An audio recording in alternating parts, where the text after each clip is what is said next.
सोनू कुशवाहा ढेकहा बाजार मोतिहारी।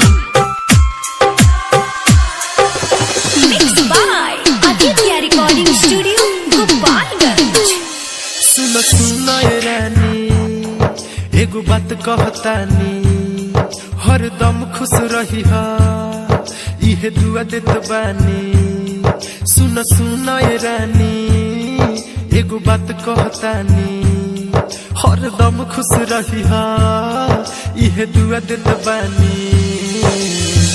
पियावा के प्यार जाके पई हा, तू हमारा के भूल जाई हा, दिलवा से अपना बिसरई हा, तू हमारा के भूल जाई हा।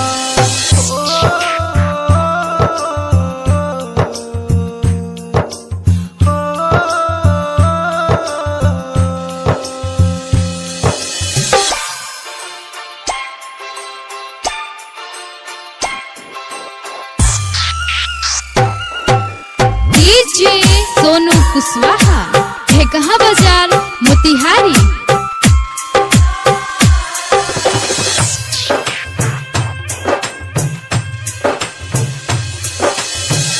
सुनो सनम गम के ढोले हम बोझा, कबहू ना वही हो हमरा अखिया के सोझा। सुनो सनम गम के ढोले हम बोझा, कबहू ना वही हो हमरा अखिया के सोझा। मोर सब कुछ लूटी भले दुनिया ही छूटी, मोर सब कुछ लूटी भले दुनिया ही छूटी। तो बहु नयो सुआ बहई हा, तू हमारा के भूल जाई हा, पियावा के प्यार जाके पई हा, तू हमारा के भूल जाई हा।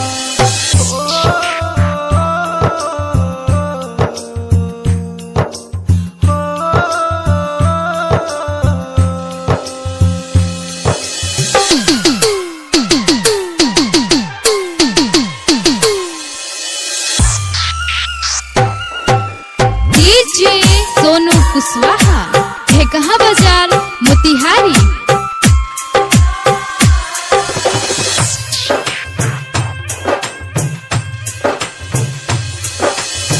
कहले से सनाथ प्यारे होला ना पूरा, रह गइल हमनी के सपना अधूरा।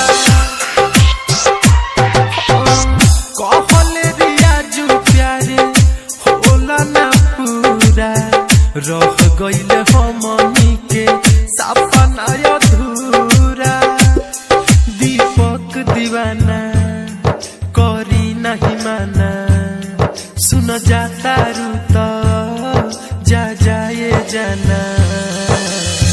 फिरू जनी लौट के वही हो, तू हमारा के भूल जाई हो।